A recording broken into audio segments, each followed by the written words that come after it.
చరిత్ర ఓటమిని గుర్తుపెట్టుకుంటుందా? ఖచ్చితంగా గుర్తుపెట్టుకోదు. కానీ ఒక అద్భుతాన్ని చరిత్ర గుర్తుపెట్టుకోవాల్సిన అవసరం లేదు.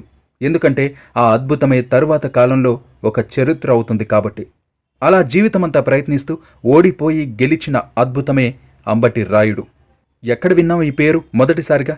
ఈనాడు వార్తల్లో. అతి ముఖ్యమైతే తప్ప రోజుకి ఒక్కసారి మాత్రమే న్యూస్ వచ్చే ఆ రోజుల్లో మామూలు విషయానికి చోటు ఉండేది కాదు. అప్పుడు అలాంటి రోజుల్లో అంబటి రాయుడు అన్న పేరు ఈటీవీలో వినిపించింది. మన తెలుగు కుర్రాడు అంబటి రాయుడు అదరగొడుతున్నాడు, అంతా మరో సచిన్ అంటున్నారు. నిజానికి సచిన్ కన్నా బాగా ఆడుతున్నాడు, ఇంకో 1-2 ఏళ్లలో టీంలోకి వచ్చేస్తాడు అన్నది ఆ వార్త సారాంశం. అంతే. ఆ వార్త వచ్చిన తర్వాత రాయుడు ఏమయ్యాడు? ఏమీ కాలేదు. దేశ క్రికెట్లో ఉన్న స్వార్థ రాజకీయాలకి దెబ్బతిన్నాడు. తన కొడుకు ఎదుగుదల కోసం పక్కవారిని తొక్కేయాలి అని చూసిన ఒక తండ్రి స్వార్థ బుద్ధికి తిక్క రేగి ఎదురు తిరిగి సవాల్ చేశాడు. అంతే. ఉడుకు రక్తంతో ఏదో సాధించాలన్న ఆ యువకుని స్పీడ్కి అక్కడే మొదటిసారి బ్రేక్ పడింది. రాయుడు తెలుగోడు, పైగా గుంటూరు కారం ముద్దలు తిన్నోడు. దెబ్బలకి ఆగుతాడా? దెబ్బ కొట్టిన వాడిని తొక్కి పారేయకుండా ఉంటాడా? అలాగే చేశాడు. దెబ్బతిన్న సింహంలా రంజీల్లో పరుగుల వరద పారించాడు. ఈసారి కూడా రాయుడు గురించి మీడియాలో న్యూస్ వచ్చింది. అయితే ఈసారి ఈటీవీలో కాదు, దేశమంతా చూసే నేషనల్ మీడియాలో. ఒక్కసారిగా దేశమంతా రాయుడు వైపు తిరిగి చూసిన క్షణాలవి. అంతా టీంలో రాయుడికి ప్లేస్ గ్యారంటీ అనుకున్నారు. కానీ మళ్లీ మామూలే. రాయుణ్ణి సెలెక్టర్లు మర్చిపోయారు, మీడియా మర్చిపోయింది. తనని పట్టించుకొని వాళ్ళని రాయుడు అస్సలు పట్టించుకోడు. అది పొగరు కాదు, ఆత్మాభిమానం. అప్పుడే స్టార్ట్ అయిన ఐపీఎల్కి అగ్రిమెంట్ చేసి అందులో కూడా పరుగుల సునామీ సృష్టించాడు.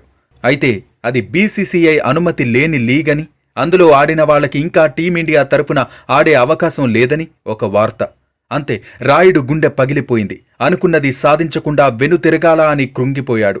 ఆ సమయంలో బీసీసీఐ తన నిర్ణయాన్ని మార్చుకుంది. రాయుడు కూడా ఆ లీగ్ నుంచి బయటకొచ్చేశాడు. ఈసారి ఆడే రాష్ట్రం మారాడు, ఆట మార్చుకున్నాడు. ఒక్క తన వ్యక్తిత్వాన్ని తప్ప కాదు, తన ఆత్మాభిమానాన్ని తప్ప. ఫలితం మళ్లీ మామూలే. రాయుడు పరుగుల వరద, సెలెక్టర్స్ మొండిచ్చేయి. అయినా రాయుడు ఆడడం ఆపలేదు. కాదు, పోరాటం ఆపలేదు. ఇప్పుడు రాయుడు యువకుడు కాదు, యువ క్రీడాకారుడుగా ప్రపంచానికి పరిచయం కావాల్సిన రాయుడు వివాదాస్పద క్రికెటర్గా ప్రపంచానికి పరిచయం అయ్యాడు. తప్పు ఎవరిది? ఖచ్చితంగా రాయుడిది కాదు. ఎందుకంటే రాయుడికి పోరాటమే తెలుసు, పోట్లాడ్డం తెలియదు. ఓ మంచి అవకాశం కోసం చూస్తున్న క్షణాన ఐపీఎల్ వచ్చింది. రాయుడు ఆడితే ఇలా ఉంటుంది, రాయుణ్ణి ఆడనిస్తే అతని ఆట ఇంత అద్భుతంగా ఉంటుంది అని ప్రపంచానికి తెలిసేలా చేసింది. అంతే. సెలెక్టర్స్ ఇంకో మార్గం లేక రాయుణ్ణి టీంలోకి సెలెక్ట్ చేశారు. ఇక్కడ్నుంచే రాయుడికి అస్సలు పరీక్ష స్టార్ట్ అయింది. ఆడిన మొదటి వన్డేలోనే హాఫ్ సెంచరీ. నెక్స్ట్ టీంలోకి ప్లేస్ లేదు. మళ్లీ కొన్నాళ్లకి సెంచరీ. మళ్లీ టీంలో ప్లేస్ లేదు. రాయుడు బాగా ఆడకపోతే టీంలో ప్లేస్ లేదు, బాగా ఆడితే టీంలో ప్లేస్ లేదు. అసలు రాయుడు టీంలో ఉండడమే సెలెక్టర్స్కి ఇష్టం లేదు. ఇంకెవరైనా ఇలాంటి స్థితిలో పోరాటం సాగించలేరు. తన మీద తానే నమ్మకం కోల్పోయే క్షణాలవి. కానీ 12 ఏళ్లలో రాయుడికి ఈ తిరస్కారాలు, అవమానాలు, మోసాలు, రాజకీయాలు, కుళ్ళు కుతంత్రాలు చూసి అవేవీ పెద్ద కష్టం అనిపించలేదు. ఆ సమయంలో రాయుడికి వరల్డ్ కప్కి వెళ్లే టీమిండియాలో 4th ప్లేస్ ఖాళీగా కనిపించింది. యువరాజ్ వెళ్లిపోయి ఏళ్లు కావస్తున్నా ఆ ప్లేస్ ఖాళీగానే ఉంది. ఆ ప్లేస్ నాది, ఎందుకు కాకూడదు అనుకున్నాడు. మళ్లీ పోరాటం మొదలుపెట్టాడు. మళ్లీ తనకు అలవాటైన రీతిలోనే పరుగులు చేశాడు. టీంలోకొచ్చాడు.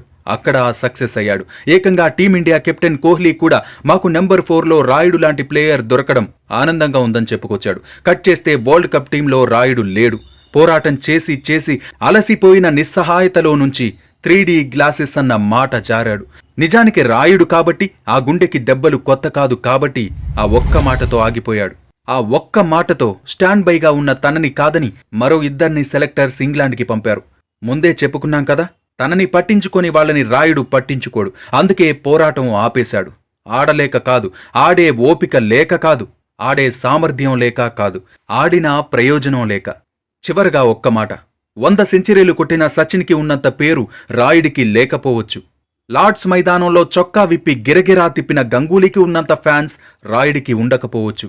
గ్రేట్ వాళ్లని ముద్దుగా పిలుచుకునే ద్రావిడంతటి సహనం రాయుడు చూసి ఉండకపోవచ్చు. 2 వరల్డ్ కప్స్ని దేశానికి అందించిన యువరాజ్కి ఉన్నంత క్రేజ్ రాయుడికి ఉండి ఉండకపోవచ్చు. మిస్టర్ కూల్ అంత కూల్ కాదని రాయుణ్ణి విమర్శించొచ్చు. ద గ్రేట్ విజయ్ శంకర్ లాంటి 3 డైమెన్షనల్ ప్లేయర్ కాదు అని సెలెక్టర్స్ రాయుణ్ణి పక్కన పెట్టుండొచ్చు. కానీ మాకు రాయుడు హీరో, రాయుడే హీరో. ఓటమిని ఒప్పుకోని ఆ పోరాటం ఎవరికీ తలవంచని ఆ వ్యక్తిత్వం, కష్టాలకి కుంగిపోని ఆ ధైర్యం మాకు స్ఫూర్తి. మా తెలుగు వారందరికీ స్ఫూర్తి. అందుకే మళ్లీ చెప్తున్నా, గుర్తుపెట్టుకోండి. అద్భుతాన్ని చరిత్ర గుర్తుపెట్టుకోవాల్సిన అవసరం లేదు. అద్భుతమే చరిత్ర అవుతుంది.